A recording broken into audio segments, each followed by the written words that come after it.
Bismillahirrahmanirrahim. Assalamualaikum warahmatullahi wabarakatuh.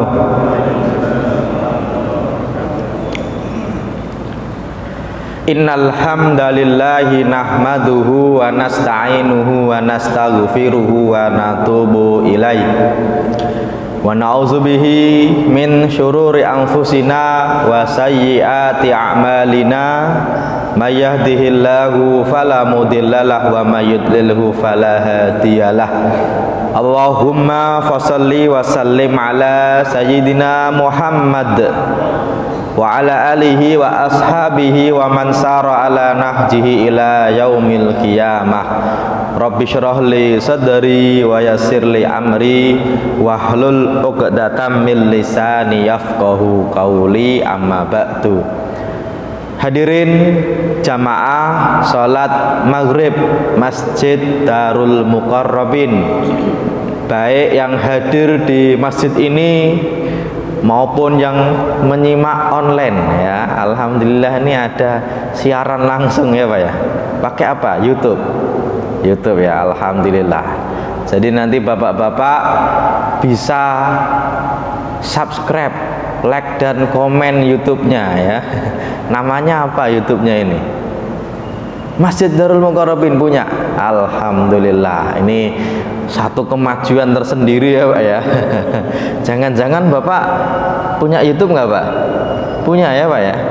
Kalau nggak punya nanti beli second nggak apa-apa ya Pak ya. Dan meskipun kita sudah bulan Rajab mau Sya'ban, biasanya mau penutupan ya Pak ya. Tapi tak ada salahnya, alhamdulillah kajian ini juga bisa disimak di online, dan Bapak nanti kalau di rumah juga bisa menyimak kembali kajian ini di channel Masjid Darul Muqarrabin. Tentunya mengawali kajian kita kali ini tak lupa saya berdoa memohon kepada Allah semoga jamaah semua selalu dalam keadaan sehat walafiat. Semoga Allah senantiasa memberkahi setiap nafas kehidupan kita, setiap langkah kita, keluarga dan juga rezeki kita. Dan insya Allah kita semoga selalu istiqomah dalam kebaikan sampai nanti meninggal dalam keadaan terbaik, husnul khatimah, amin ya rabbal alamin. Pada kesempatan kali ini saya akan melanjutkan tentang tema muamalah keluarga yang pada pertemuan yang lalu-lalu kita telah membahas tentang fikih hutang piutang. Kita juga sudah membahas tentang bab hibah, dan juga pada kesempatan yang lalu kita membahas tentang wasiat ya Pak ya. Dalam bab hibah kita sebenarnya judul kita adalah hibah antara masalah dan solusi ya, atau hibah antara solusi dan musibah. Kita sudah membahas calon masalah gara-gara hibah yang keliru. Setidaknya ada 3 poin besar, semoga masih diingat, tapi kalau tidak saya akan review sedikit. 3 calon masalah gara-gara hibah. Yang pertama adalah sudah ada pemberian barang tapi tidak jelas akadnya ya Pak ya. Ini calon nih, sudah dikasih tapi nggak jelas ini judulnya apa ya Pak ya. Atau yang kedua kebalikannya, sudah ada omongan ingin ngasih tapi barangnya nggak diberikan ya Pak ya. Orang tua, nak, rumah ini buat kamu gitu ya Pak ya, tapi suratnya masih dipegang orang tuanya, kemudian nggak ada perpindahan hak milik. Itu kalau nanti meninggal orang tua itu calon masalah. Karena apa? Karena anak yang merasa diberi itu miliknya Yang lain merasa bukan, itu milik bapak kita, makanya dibagi waris. Kata yang dibilang buat kamu, orang udah punya saya, ya Pak ya. Ini Pak, yang pertama dan yang kedua ini calon masalah gara-gara hibah yang keliru. Dan sayangnya Pak, terjadinya masalah ketika pemberinya sudah meninggal, ya Pak ya. Kalau masih hidup, baik suami dikasih istri, istri dikasih suami, anak dikasih bapak, atau bapak dikasih anak, itu nggak jadi masalah, kan gitu ya. Karena yang memberi masih hidup, tapi giliran sudah meninggal, ini menjadi potensi masalah. Dan juga yang ketiga yang berpotensi masalah ketika hibah kepada anak kok tidak adil, ya Pak ya. Nabi pernah didatengin sahabat Nabi namanya Nu'man bin Bashir. Bapaknya Nu'man yaitu Pak Bashir itu memberi kepada Nu'man sejumlah harta. Pertanyaannya Nabi, yang lain dapat atau tidak? Dia jawab, la, tidak.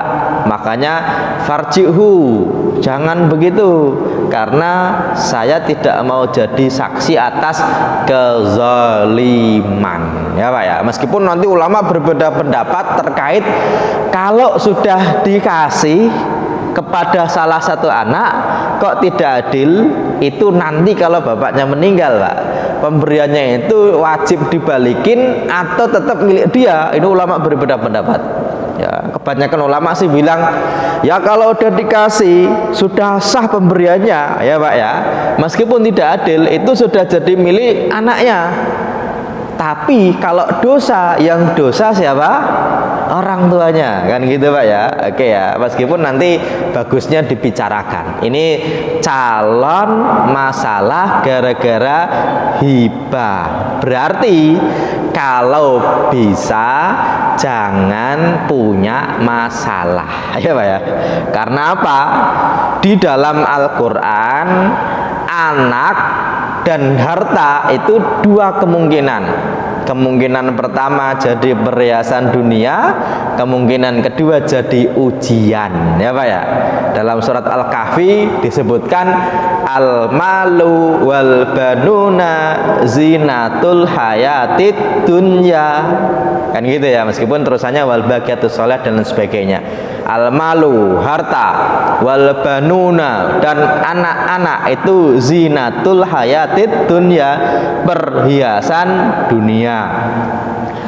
Tetapi dalam surat At-Taghabun, meskipun nanti suratnya ada banyak atau ayatnya ada beragam, salah satunya dalam surat At-Taghabun disebutkan innama amwalukum wa auladukum fitnatun, sesungguhnya harta-hartamu dan anak-anakmu itu ujian. Kata fitnah di sini artinya adalah ujian, ya Pak ya. Meskipun sama nih, harta dan anak sama, tapi redaksinya mungkin sedikit beda. Ya, bedanya di mana? Yang jadi perhiasan itu al-malu. Al-malu itu, Pak, mufrad atau jamak? Plural atau singular? Mufrad, ya Pak ya. Satu, harta.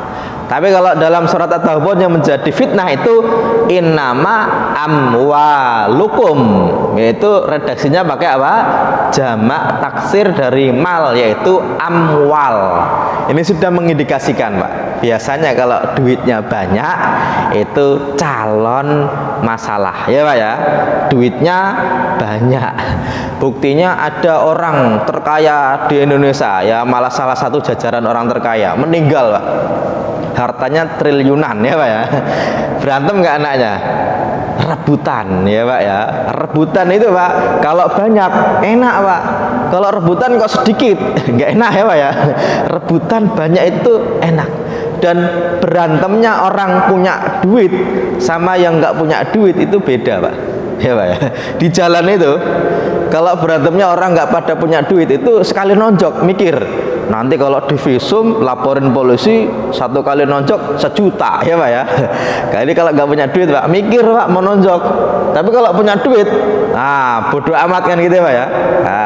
Makanya yang pertama yang menjadi perhiasan itu al-malu, yang menjadi ujian innama amwalukum. Dan yang kedua Pak, antara banin dan aulad ya. Banin itu kan jamak dari ibnun ya Pak ya. Kalau aulad jamak dari walad. Meskipun arti secara bahasa, kalau diartikan dalam bahasa kita itu artinya anak-anak. Banin itu ya anak-anak, aulad juga anak-anak. Meskipun Pak dalam pemakaiannya lebih cenderung ibnun itu lebih kepada anak yang sifatnya nasab. Makanya ketika ada Hanif Lutfi itu bin siapa gitu Pak ya, bukan waladnya siapa ya. Oke. Kalau ada anak sekolah kok TK itu namanya tarbiyatul aulad, bukan tarbiyatul banin gitu Pak ya. Oke, makanya aulad itu biasanya lebih umum daripada banin, lebih umum daripada banin dalam penggunaannya. Dan biasanya Pak dalam lingkup keluarga, kalau yang berantem itu masih ring satu, masih anak-anak semua, ahli warisnya doang, itu gampang akur Pak. Ketika rapat gitu ya Pak ya, keluarga nih, ini bagusnya gimana nih? Ya udah deh anak aja yang maju gitu Pak, yang bukan siapa-siapa minggir, itu cepat Pak ya Pak ya. Tapi kalau sudah ada mantu ya Pak ya, sudah ada mertua, sudah ada pihak-pihak supporternya gitu Pak ya, wah ini biasanya Pak berantemnya itu agak lama gitu Pak ya. Karena kalau Persija main sama Persib Pak, itu 90 menit itu keras ya Pak ya, permainannya keras. Tapi ketika selesai 90 menit Pak, itu biasa tuker kaos gitu biasa ya Pak ya. Tapi supporter yang di Cikarang sono Pak, padahal mainnya di Jakarta, itu udah lempar-lemparan batu gitu Pak ya. Gara-gara apa? Gara-gara pakai shal yang warnanya orange ya Pak ya. Kenapa? Karena ternyata yang pakai shal itu Pak, itu rombongan umroh. Ya lagi lewat gitu, lagi main Pak, dilempari batu. Wow itu orange tuh gitu Pak ya. Kan pernah kejadian dilempar batu karena orang umroh itu kan pakai warna biar mudah untuk dicari kan gitu Pak ya. Warnanya kan ungu, oranye. Orang Indonesia itu kalau umroh Pak, warnanya aneh-aneh ya Pak ya. Nggak cuma sekedar putih. Biar apa? Kalau jauh-jauh, oh itu rombongan saya kan gitu Pak ya. Nah, ini salah satunya. Ini karena supporternya udah banyak. Makanya jangan sampai 3 ini bermasalah. Oke. Hanya saja selain menjadi calon masalah, ternyata hibah juga bisa menjadi solusi di dalam keluarga. Nah, kita ngomong tentang solusi. Solusinya apa? Secara singkat kita singkat menjadi 5 ya. Solusinya yaitu yang pertama, ketika ingin meninggal dalam keadaan tak mau bagi waris. Maksudnya ninggal itu udah selesai, nggak usah bagi waris. Ya udah, ketika hidup dihibahkan, oke ya. Atau yang kedua, tak ada keturunan. Nah, kadang-kadang ada orang yang nggak punya keturunan, ini jadi sedikit masalah karena kalau dalam bab bagi waris, dia ketika punya istri, ya Pak ya, nanti biasanya istrinya dapat 1/4 dari hartanya suami ketika suami nggak punya keturunan. 3/4-nya buat siapa? Buat ahli waris yang lain. Oke ya. Ini nanti bisa diatur nih, kira-kira bagaimana kalau bagi waris dapat berapa, kalau pakai hibah dapat berapa. Oke. Atau yang ketiga, ketika meninggal, sebelum meninggal ya Pak ya, ternyata anaknya perempuan semuanya, baik satu maupun lebih. Itu Pak dalam bab waris ya, nanti saya akan jelaskan lebih detail. Anak perempuan itu kalau satu ya Pak ya, bagiannya itu setengah dari harta orang tuanya almarhum itu. Tapi kalau anaknya kok 2 atau lebih, itu bagiannya mereka itu 2/3 bagi rata. Sangat mungkin ada bagian buat saudara-saudarinya almarhum kalau memang ada, dan anak laki-lakinya nggak ada, dan orang tuanya nggak ada. ya. Makanya sangat mungkin nanti agak nyamping gitu Pak ya. Nanti saya akan bahas ya. Atau yang ketiga menjadi solusi ketika ada anak yang meninggal dulu daripada bapaknya atau daripada orang tuanya. Anak yang meninggal itu Pak, nanti kalau bapaknya masih hidup, bapaknya itu jadi ahli waris dari anaknya. Tapi giliran bapaknya nanti meninggal, berarti anak yang sudah meninggal itu amalnya terputus, dia bukan termasuk calon ahli waris. Cuma masalahnya gini, kalau si anak itu Pak, kok punya anak lagi Pak, gimana nih kasusnya gitu Pak ya. Atau ketika anak perempuan meninggal punya anak lagi lah, anak dari anak perempuan dalam bab waris bukan termasuk calon ahli waris. Oke ya Pak ya. Oke, ini yang keempat. Atau yang kelima, ketika dalam lingkup keluarga terdekat ada orang yang dekat tapi bukan termasuk calon ahli waris. Ini hibah bisa menjadi solusi. Contohnya siapa? Ada orang nikah dengan janda anaknya 3 ya Pak ya. Oke, ini berarti langsung untung nih ya, dapat 3 langsung. Nggak ikut buat tapi ikut merawat gitu Pak ya. Itu Pak berarti namanya anak tiri. Anak tiri itu Pak, kalau yang meninggal suaminya berarti anak bawahnya istri, ahli waris suami atau bukan? Bukan ya Pak ya. Kalau nanti meninggal suaminya, anak tiri dapat warisan? Tidak. Oke ya. Terus gimana dong? Kasihan dong. Oke, kita nanti bisa atur ya. Tapi masalahnya hibah itu harus ketika masih hidup. Oke ya. Atau misalnya anak angkat. Ada orang menikah kemudian punya anak angkat. Anak angkat itu Pak, meskipun di pengadilannya sudah diketok palu, ini nanti binnya ganti kepada yang ngangkat anak itu Pak, tapi secara hukum Islam bin itu tidak bisa diganti ya Pak ya. Tapi kalau merawat anak itu boleh nggak? Boleh ya Pak ya. Merawat anak itu kan nggak masalah, tapi kalau mengganti bin ini yang bermasalah. Tetapi kalau nanti ada orang meninggal kok punya anak angkatnya meskipun dekat tapi bukan termasuk calon ahli waris, terus cara dapatnya gimana? Salah satu solusinya yaitu dengan hibah. Oke Pak ya. Oke, ini 5 ini menjadi calon solusi. Kalau ternyata ada masalah, hibah bisa memberi solusi. Oke Pak ya. Oke, kita akan contohkan. Yang pertama, hibah menjadi solusi yaitu ketika ada orang punya harta, ketika nanti meninggal tidak mau bagi waris hartanya. Oke, caranya gimana? Kalau ada orang meninggal kok punya harta, itu mau tidak mau harta itu harus ada yang memiliki orang yang masih hidup. Ya Pak ya, harus ada orang yang memiliki yang masih hidup. Artinya harta itu akan dibagi waris kepada calon ahli waris. Dan orang yang sudah meninggal Pak, tidak bisa menahan sesuatu yang bukan miliknya. Makanya kemarin Pak dalam bab wasiat, ketika ada orang nggak berwasiat, nah nanti setelah meninggal rumah ini jangan dijual, gitu Pak ya. Kalau omongannya cuma begitu Pak, itu nanti anaknya boleh menjualnya. Kenapa? Karena ketika orang itu sudah meninggal, hak milik terhadap bendanya itu sudah lepas. Idza mata ibnu adam in qata amaluh. In qata amaluh Pak, itu terputus perbuatannya, terputus hak atas bendanya. Berarti pindah kepada siapa? Ya kepada calon ahli waris. Kalau harta itu kok pemiliknya adalah ahli waris, berarti ya tergantung ahli waris. Mau dijual monggo, nggak dijual juga nggak apa-apa. Tapi harus ada yang memiliki ya Pak ya. Oke, harus ada yang memiliki secara kepemilikan duniawi. Dan orang yang sudah meninggal itu tidak punya kepemilikan terhadap benda, kecuali dengan catatan sebelum meninggal orang itu bilang begini, nah tanah itu, rumah itu saya wakafkan. Ini beda lagi. Kalau ternyata rumahnya diwakafkan Pak, berarti ya Pak ya, anaknya Pak bisa mewarisi nggak? Nggak. Bisa dijual? Enggak, gitu Pak ya. Bisa dihibahkan? Tidak. Kepemilikannya sudah tetap milik Allah. Pemanfaatannya tergantung akad dari orang yang berwakaf. Dan orang yang berwakaf, Pak, ini kadang-kadang kita harus bahas tentang fikih wakaf nih.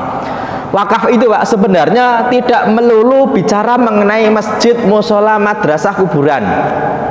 Ya, Pak ya, atau kebaikan-kebaikan yang sifatnya berpahala. Karena begini, sebenarnya wakaf itu, Pak, nanti kalau di BWI, Badan Wakaf Indonesia, Pak, kalau orang mau wakaf, itu nanti ada salah satu klausulnya itu wakaf ini untuk apa? Itu disebutkan. Makanya wakaf itu, Pak, peruntukannya itu bisa mutlak, bisa bebas. Bebas itu bisa diserahkan kepada nadir. Nadir itu gini contohnya. Saya berwakaf nih, terus saya punya tanah. Pak Nazir, kamu saya serahin wakaf, ini yang penting buat kebaikan. Berarti tergantung nadir untuk mengelolanya. Tapi boleh juga orang berwakaf itu, Pak, ketika mewakafkan sesuatu itu dibatasi kemanfaatannya.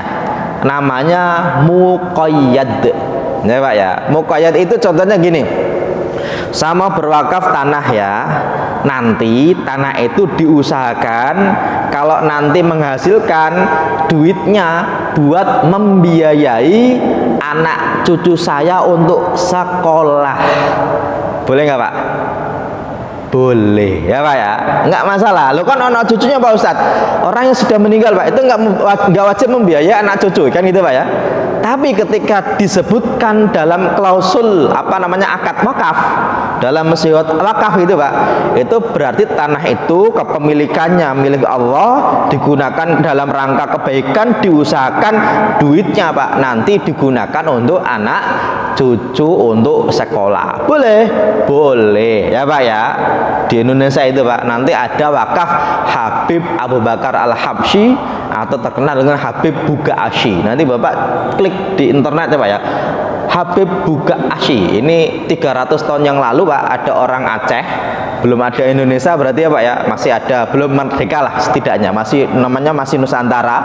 Itu ketika pergi haji, Pak, membawa duit dari orang-orang Aceh untuk beli tanah di Mekah, biar kalau ada orang Nusantara kok haji, itu mereka nanti dapat tempat tinggal kalau belum dapat tempat tinggal.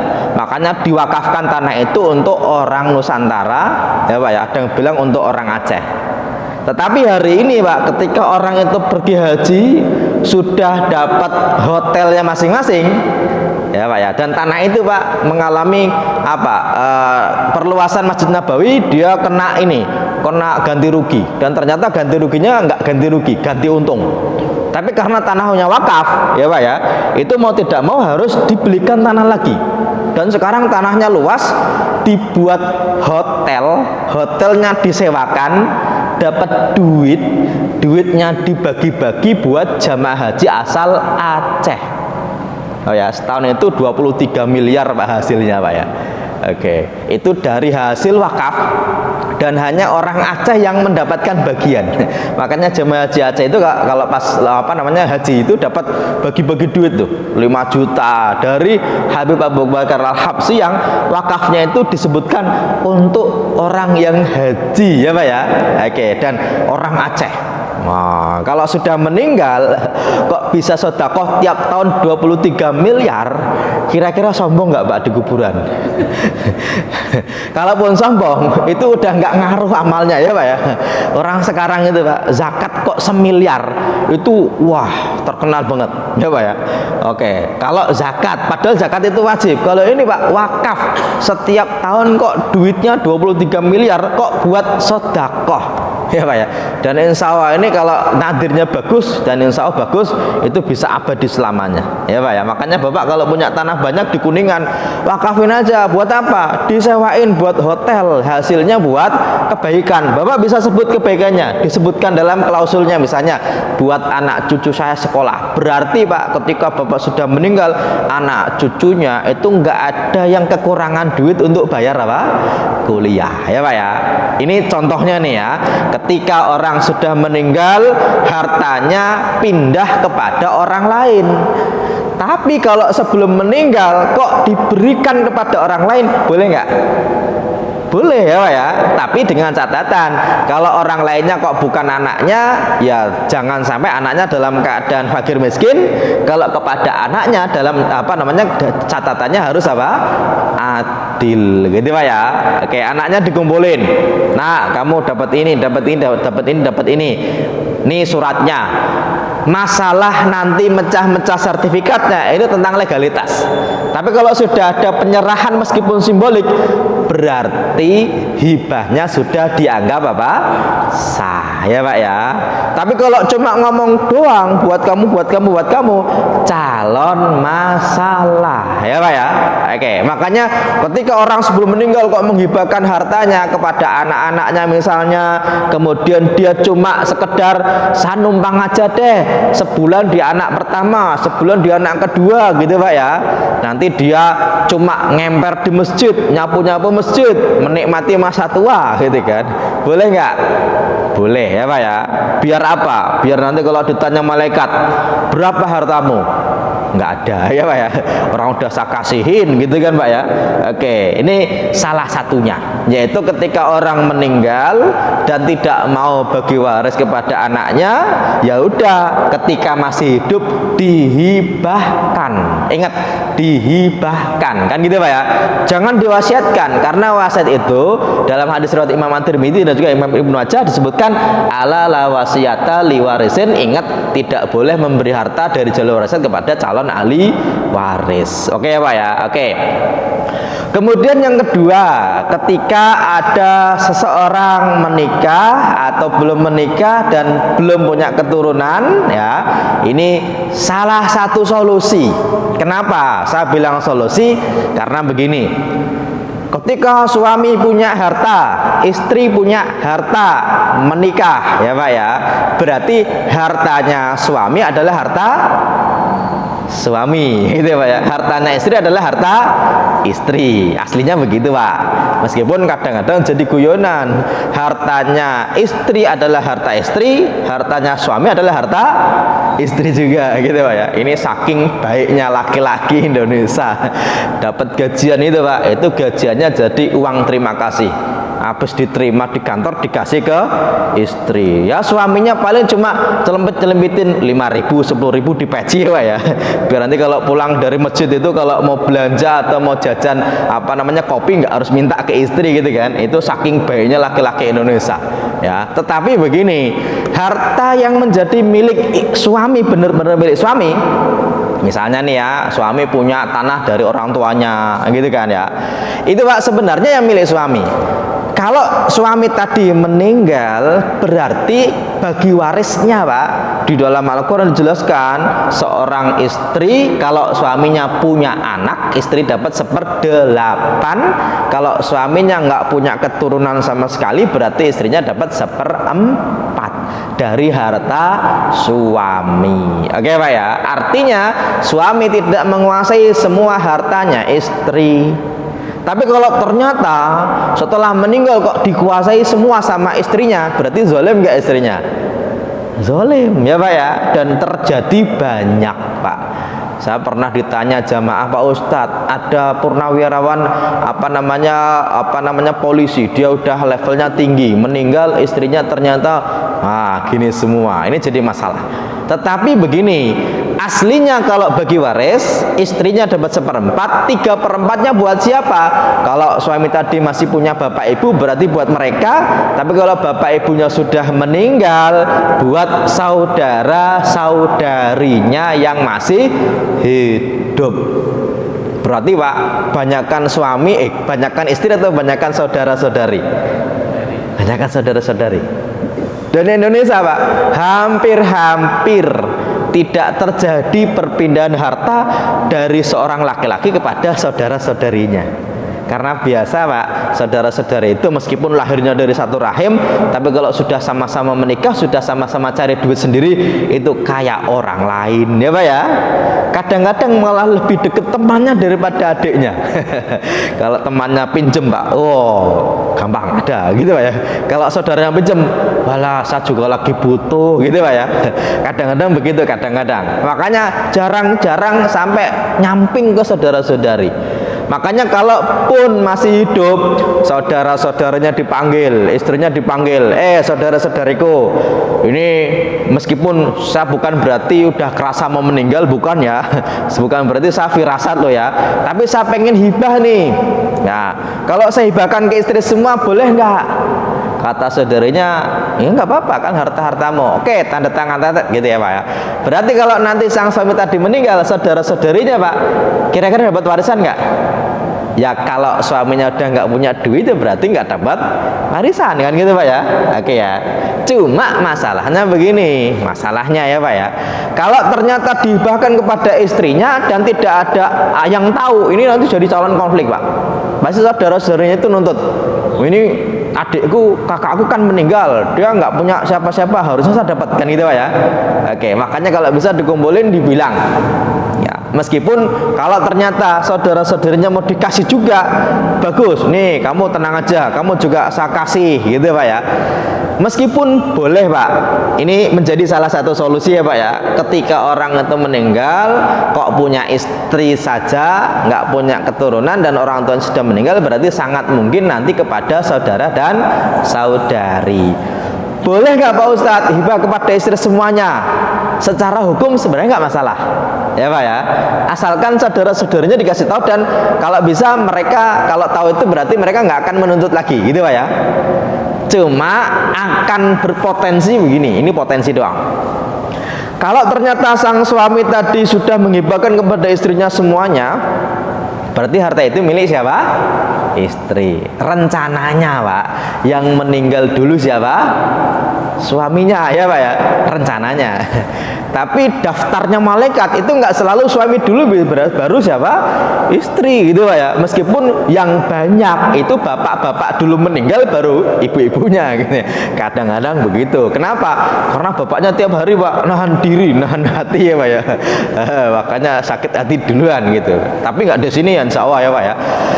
Lah kalau sudah dihibahkan ke istri semua Pak, berarti harta itu milik istri. Kalau nanti istri meninggal ya Pak ya, berarti harta istrinya itu setengahnya buat siapa? Suami. Setengahnya buat siapa? Saudara-saudarinya siapa? Istri. Pilih mana? Monggo silahkan kan itu Pak ya. Makanya di sini nih ya kadang-kadang gampang-gampang susah. Gampang-gampang susah dalam artian bayangan kita itu ngatur-ngatur begituan. Padahal Allah sudah atur kan itu Pak ya. Tapi juga boleh sih nggak masalah. Terus gimana bagusnya Pak Ustadz? Ya kalau mau hartanya bawa sampai mati ya Pak ya.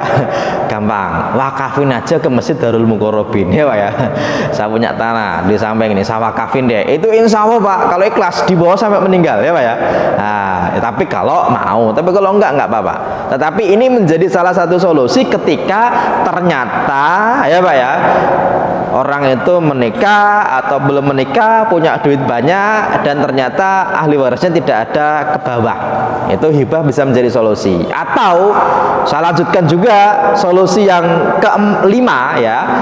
Kadang-kadang ketika orang itu tidak menikah atau menikah nggak punya keturunan, kadang-kadang kan punya anak angkat ya Pak ya. Itu juga bisa kadang-kadang begini, ya sudah, kalau anak angkatnya mau dikasih masih hidup boleh jalurnya hibah. Kalau ternyata dikasih setelah meninggal juga boleh jalurnya apa?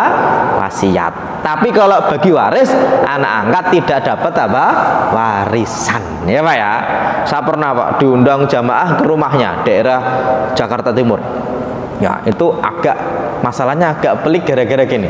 Suami istri menikah, kemudian ngangkat anak dari kecil, sudah masuk ke pengadilan, binnya ganti, tapi Pak nggak ada yang bilang kalau dia itu anak angkat. Sampai benar-benar meninggal suami istri itu, taunya si anak itu dia anak asli ya Pak ya. Ketika ternyata mau bagi waris, baru saudara-saudarinya almarhum bilangnya apa? Kamu itu sebenarnya bukan anak aslinya. tapi kamu anak angkat. Wah, kayak film beneran Pak, kayak film Indosiar ya. Ini nih, jadi kok bilangnya baru sekarang.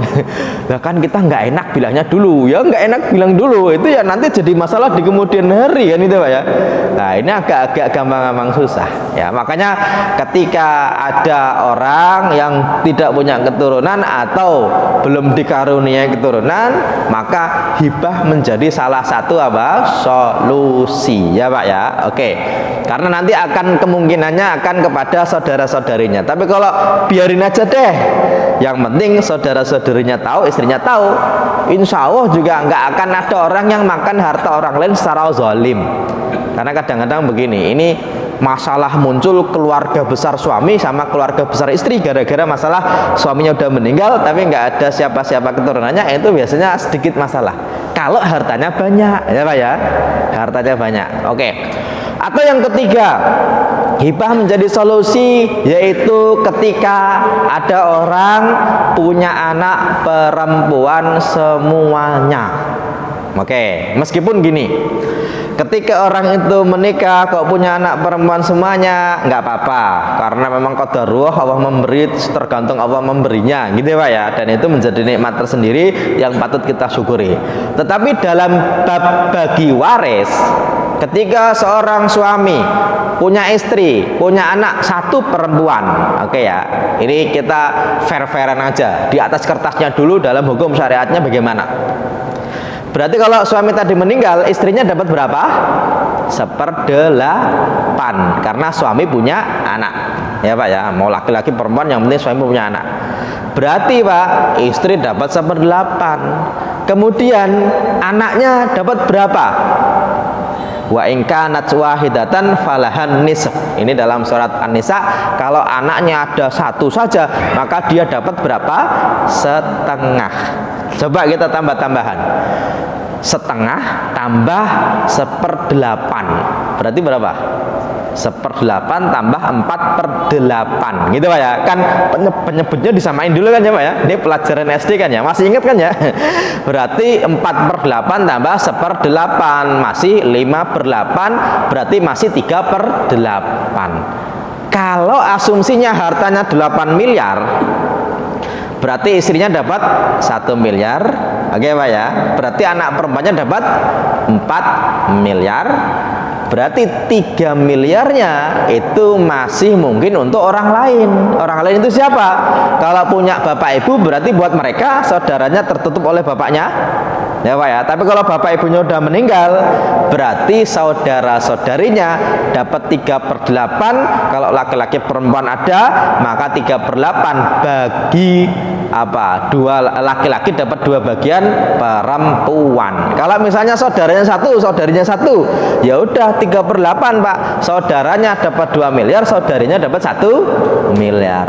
Saudara almarhum dapat 2 miliar, istri almarhum dapat berapa? 1 miliar. Kira-kira Pak, ada nggak yang begituan ya Pak ya? Di atas kertasnya gampang banget. Kalau ada orang suruh ngitungin, jadi mau nyari dalilnya nih gitu Pak ya. Tapi di atas kertas Pak. Tapi dalam laksananya ini yang gampang sama susah. Kenapa? Karena 3 miliar loh gitu Pak ya. Padahal saudaranya bukan siapa-siapa gitu kan. Padahal di Quran sebut saudaramu tetap dapat asobah kan gitu Pak ya. Oke. Atau misalnya nih anaknya perempuan semua lebih dari 1, istrinya 1, kemudian anaknya 2 perempuan semua. Oke ya Pak ya. Berarti anak 2 itu kalau perempuan semua dapat berapa? 2/3 bagi rata. Berarti berapa nih? 1/8 tambah 2/3, berarti kan 3/24 ya Pak ya, tambah 16/24. 16 tambah 3 baru berapa? 19, padahal ada 24.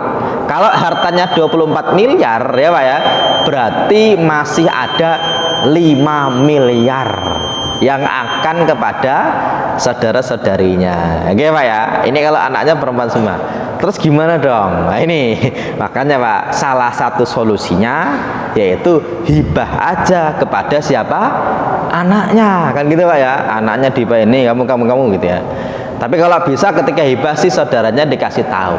Oke ya, ini meskipun bukan berarti ngangkalin waris, tapi kalau sudah meninggal, kalau pas meninggal kok nggak punya harta ya berarti nggak dibagi waris. Oke Pak ya.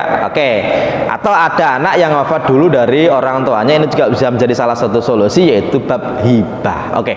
Karena sudah isya, saya kira cukup dulu ya Pak ya. Tapi intinya Pak ya, kalau Bapak punya harta, kalau mau dibawa sampai nanti di alam akhirat gampang, titip ke masjid boleh ya Pak ya.